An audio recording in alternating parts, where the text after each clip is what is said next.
Good day, this is Group 8. We'll be talking about the foundations of business communication. My name is Olivia.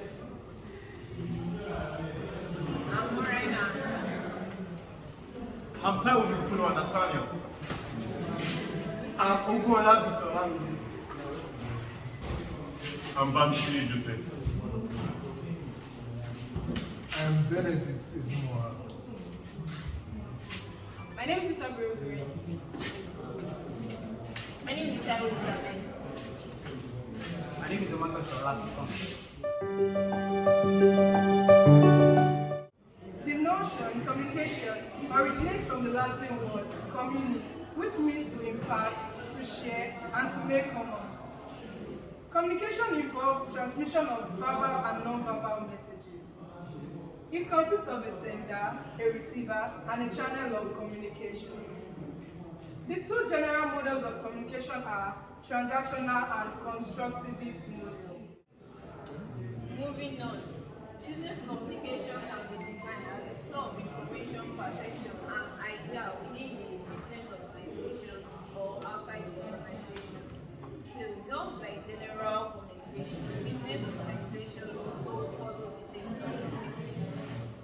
Definition of business communication by William Scott.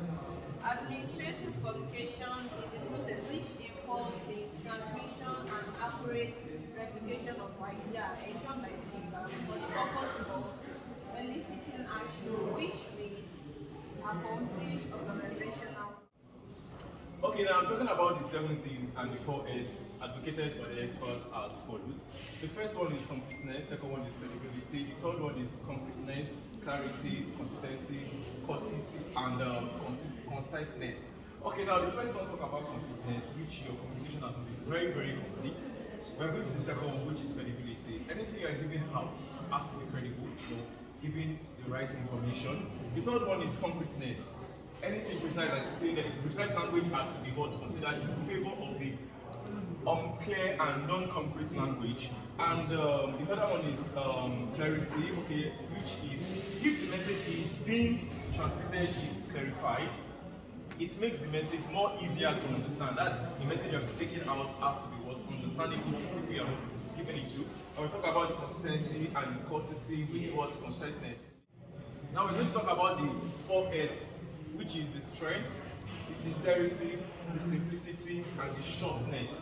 Now, first of all, we'll talk about the strength. The strength is the trustworthiness of the messenger determines the power of the message. When the sender trusts in the information they want to give, anything he attempts to say will be more substantial and well convincing. That's whatever you're giving out has to be convincing to the person you're giving it to.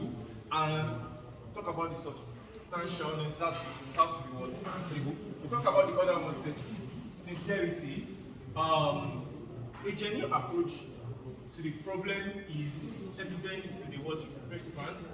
Whenever the sender is sincere, it will be apparent in a way they communicate, assume there is a slight amount of deception in the conversation or on the sender's behalf.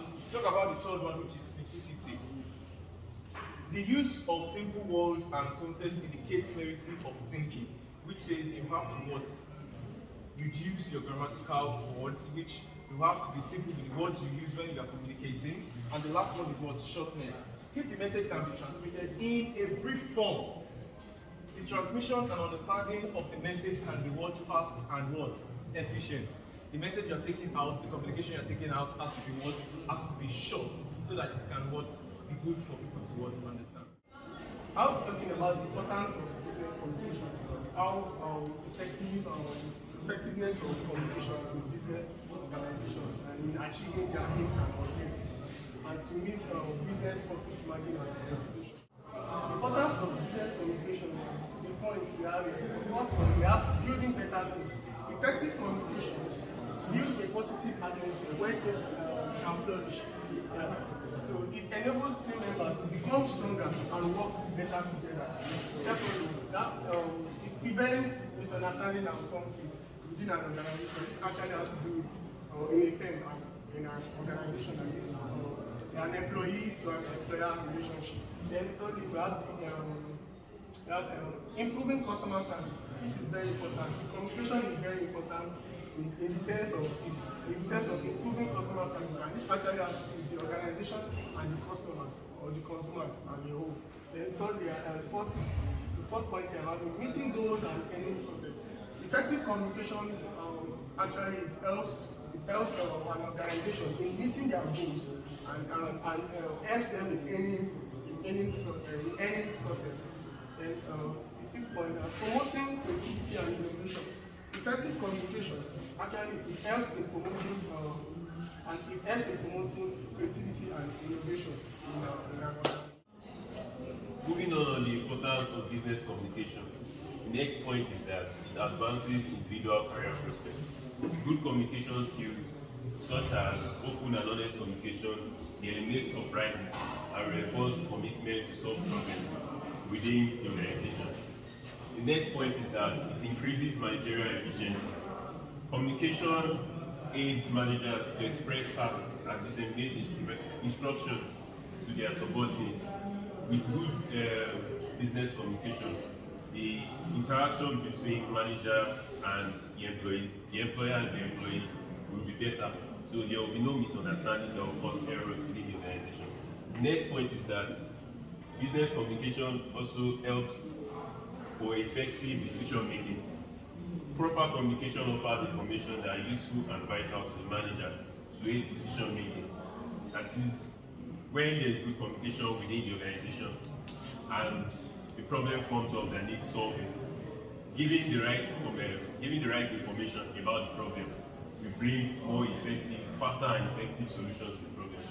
The next point is that business communication boosts employees' morale and motivation. Effective communication in the workplace aids the employees to adjust to the physical and social elements of work. That is, when there is good communication within the business, and the employees know that passing information to their employers wouldn't be hard. Like in some cases where to get to the employee, you have to go through offices and offices and offices. But when that's not there, it will improve the morale and motivation for the employer to take problems to their employers. And the last point here is job satisfaction. In a place where communication is good between the employer and the employees will be eager to stay longer and work harder within the organization. As it says on the wall, context in business communication involve all those factors that are involved in interpreting a message. Now, the most common context of business communication include intrapersonal business communication, interpersonal business communication, public business communication, and mass business communication. Intrapersonal business communication involve business managers making decisions within themselves. This can be done by imagination, visualization, and so on. Interpersonal business communication involves the exchange of information between two or more parties within the business.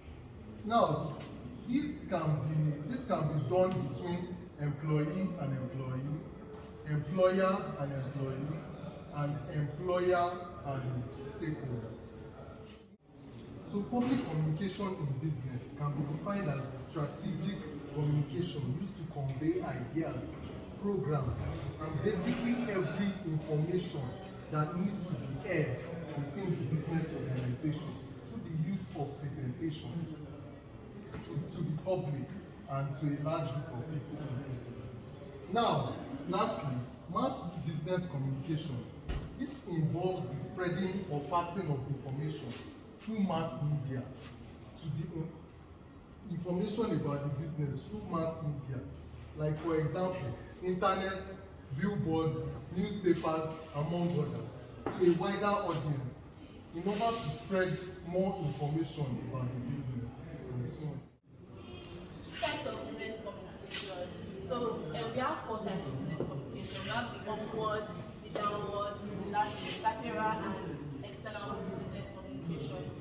The upward, downward, and lateral business communication refers to the internal business communication or information exchange within the organization, while the external business communication refers to interactions that happen with, by the organization and outside parties. So I'll be speaking on two types of business communication, while my colleague will take other types. Upward business communication, like the name implies, upward business communication deals with any interaction that travels up the hierarchy of business. This type of business communication allows upper management to stay informed about what is happening in the company. It also provides employees with the opportunity to raise concerns and make suggestions. Then downward communication. Downward communication is directly the opposite of upward business communication. It deals with the exchange of information from the top of organization to the lowest organizational hierarchy. And it allows the management to distribute information, delegate responsibilities to the employees, and enforce standards. Moving on from what my colleagues talk, I'm talking about the types of business communication, which is lateral communication and external communication. Lateral communication, also known as horizontal communication, is communication between employees of same rank. This can be communication between employees and employees or members of board of directors. The purpose of lateral communication is to foster collaboration and coordination between the organization. Without a positive lateral communication, the business may fail to achieve their goals. Finally, external communication. External communication is communication between the organization and other parties outside the organization. This type of communication can be done through the use of social media, websites, and sending of email.